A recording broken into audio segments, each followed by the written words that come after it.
नमस्कार दोस्तों, मैं दीपक शुक्ला आपका स्वागत करता हूं आपके अपने YouTube channel A to Z banking information पर। दोस्तों, आज के इस वीडियो में हम बात करेंगे केसीसी क्या है, इसकी शुरुआत कब और किसने की थी, इसको प्रारंभ करने का मुख्य उद्देश्य क्या था, साथ ही अगर किसी को केसीसी लोन लेना है तो इसके लिए क्या पात्रता शर्तें हैं यानी एलिजिबिलिटी क्राइटेरिया क्या रखा गया है। साथ ही अगर किसी को केसीसी लोन लेना है तो इसकी ब्याज दर क्या होती है यानी कितने प्रतिशत वार्षिक ब्याज दर पर आपको केसीसी लोन मिल सकता है, और साथ ही आपको इसमें अधिकतम कितना केसीसी लोन मिल सकता है। दोस्तों, हो सकता है वीडियो थोड़ा लंबा हो जाए, लेकिन दोस्तों मैं आप लोगों से वादा करता हूं अगर आप इस वीडियो को पूरा देख लेते हैं तो वीडियो को देख लेने के बाद केसीसी से जुड़ा हुआ आपके मन में कोई भी डाउट नहीं रह जाएगा, क्योंकि मैं आप लोगों को आज के इस वीडियो में पूरी जानकारी केसीसी की देने वाला हूं। कब शुरू किया गया था, उद्देश्य क्या था, कितनी ब्याज दर पर आपको लोन मिल सकता है, कितना लोन मिल सकता है, कितनी जमीन होना जरूरी है, सब कुछ विस्तार से बताने वाला हूं। बस आप लोगों से एक ही रिक्वेस्ट है, अगर अभी तक आपने हमारे इस channel A to Z banking information को सब्सक्राइब नहीं किया है तो प्लीज इसे सब्सक्राइब कर लीजिएगा, साथ ही साथ बेल आइकन को अवश्य प्रेस कर लीजिएगा ताकि जैसे हम इस तरह का कोई भी इन्फॉर्मेटिव दूसरा वीडियो अपलोड करें तो उसका नोटिफिकेशन आपको सबसे पहले मिले। चलिए शुरू करते हैं। दोस्तों, सबसे पहले जान लेते हैं केसीसी स्कीम को कब और किसके द्वारा प्रारंभ किया गया था।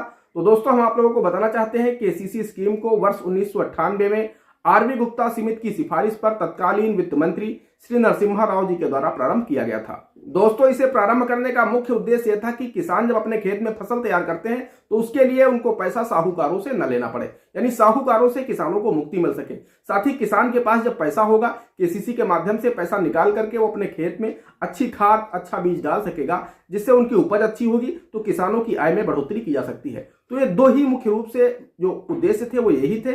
पहला उद्देश्य तो यह था कि किसानों को साहूकारों से मुक्त किया जाए, उन्हें बैंकों से आसानी से लोन उपलब्ध कराया जाए, साथ ही वो लोग अपने खेत में अच्छा खाद बीज डालें जिससे उनकी आमदनी में भी बढ़ोतरी हो सके। दोस्तों, अब बात कर लेते हैं केसीसी क्या है। तो दोस्तों, इसका जो पूरा नाम है वो है किसान क्रेडिट कार्ड।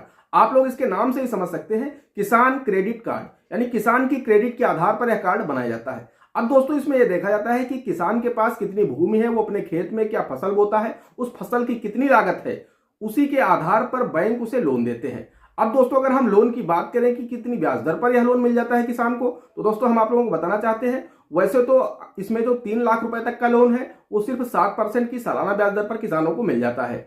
हाँ, अगर कोई भी किसान 1 वर्ष के अंदर समय से बैंक को पैसा ब्याज समेत पूरा वापस कर देता है तब उसे 3% की सब्सिडी भी सरकार के द्वारा मिल जाती है, यानी तब किसान को रुपए 3 लाख तक का लोन केसीसी के माध्यम से सिर्फ 4% की सालाना ब्याज दर पर ही मिल जाता है। लेकिन दोस्तों, अगर हम बात करें कि इसमें आपको अधिकतम कितना लोन मिल सकता है, तो दोस्तों इसके लिए कोई भी लिमिट नहीं रखी गई है। वो आपकी जमीन और आपकी जमीन में जो फसलें तैयार होती हैं उनकी लागत के आधार पर आपकी लिमिट तय होती है। वो 10 लाख भी हो सकती है और 20 लाख भी हो सकती है। लेकिन दोस्तों, यहाँ पर आपको जो उसकी छूट मिलती है यानी जो सब्सिडी मिलती है वो सिर्फ 3 लाख रुपए पर ही मिलती है।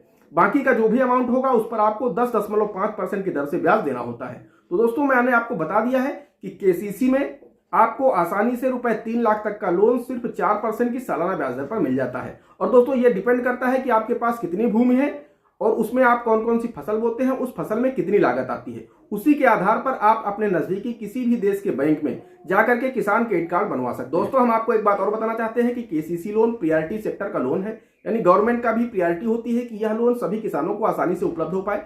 कोई भी बैंक बिना किसी उचित कारण के किसी भी किसान को केसीसी लोन देने से मना नहीं कर सकता, यानी बैंकों की प्रायोरिटी है। अगर कोई भी किसान बैंक आता है केसीसी लोन लेने के लिए और उसके पास कोई ऐसा उचित कारण नहीं है जिससे आप लोन के लिए उसे मना कर सकें, ना ही वो डिफॉल्टर है, ना ही कोई अन्य ऐसा कारण है जिसके लिए आप उसे मना कर सकते हैं, तो आपको केसीसी लोन देना ही होगा और समय के अंदर देना होगा। अन्यथा वो कहीं भी इसकी शिकायत कर सकता है और शिकायत करने के बाद उसका तत्काल किसान क्रेडिट कार्ड जारी कर दिया जाएगा। तो यह प्रायोरिटी सेक्टर का लोन होता है, इसलिए बैंक भी आसानी से आपको किसान क्रेडिट कार्ड का लोन दे देते हैं। इसके लिए किसी भी किसान को परेशान नहीं किया जाता है, क्योंकि सरकार भी इस पर अपना दबाव बनाए रहती है कि किसी भी किसान को केसीसी के लिए परेशान न किया जाए। अगर किसी भी किसान को केसीसी लोन की आवश्यकता है तो उसे तुरंत ही उपलब्ध कराया जाए। दोस्तों, बात करें आपको कितना केसीसी लोन मिल सकता है, तो दोस्तों मैंने आपको पहले ही बता दिया है कि यह डिपेंड करता है कि आपके पास में कितनी कृषि योग्य भूमि है। जितनी अधिक आपके पास में कृषि योग्य भूमि होगी आपको उतना ही अधिक केसीसी लोन मिल जाएगा। उसकी लिमिट 10 लाख भी हो सकती है, 20 लाख भी हो सकती है, 25 लाख भी हो सकती है। लेकिन मैंने आपको पहले ही बताया कि जो आपको सब्सिडी मिलती है वो सिर्फ और सिर्फ 3 लाख रुपए पर ही मिलती है। बाकी का जो भी अमाउंट होगा उस पर आपको 10.5% ब्याज वार्षिक देना होता है और आपको सब्सिडी भी सिर्फ 3 लाख रुपए तक ही मिलती है। तो यानी आप लोग समझ सकते हैं कि ये आपको सिर्फ 4% ब्याज तक जो लोन मिलता है उसकी सीमा 3 लाख रुपए है। उसके ऊपर का जो भी लोन होगा वो आपको 10.5% की दर से वार्षिक ब्याज देना होता है। अब दोस्तों बात कर लेते हैं पात्रता शर्तों की। तो दोस्तों इसमें मुख्य रूप से 3 ही मानक बनाए गए हैं।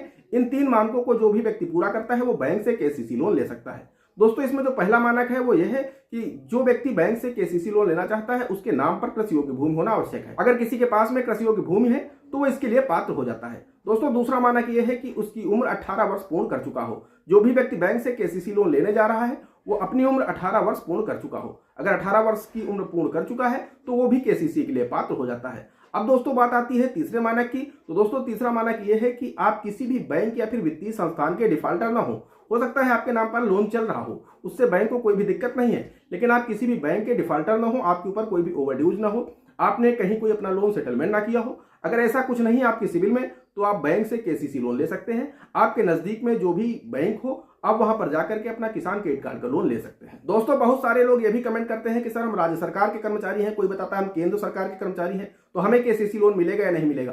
तो दोस्तों हम आप लोगों को बताना चाहते हैं इसके लिए कोई भी लिमिटेशन नहीं बनाई गई है। आप चाहे राज्य सरकार के कर्मचारी हो या फिर केंद्र सरकार के कर्मचारी हो या फिर आप किसानी करते हो या फिर आप मजदूरी करते हो, बस मैंने आपको जो 3 मानक बताए हैं अगर आप उन तीनों मानकों को पूरा करते हैं तब दोस्तों आप केसीसी लोन के लिए एलिजिबल हैं। इसके लिए और चौथी कोई भी शर्त नहीं रखी गई है। दोस्तों आशा करते हैं आपको जानकारी पसंद आई होगी। अगर जानकारी पसंद आई हो तो प्लीज वीडियो को एक लाइक कर दीजिएगा। साथ ही साथ चैनल पर नए हैं, चैनल पर पहली बार आए हैं तो चैनल को सब्सक्राइब जरूर कर दीजिएगा। दोस्तों आज की वीडियो में इतना ही, मिलते हैं अगले वीडियो में किसी अगले इंटरेस्टिंग टॉपिक के साथ। तब तक के लिए जय हिंद, जय भारत।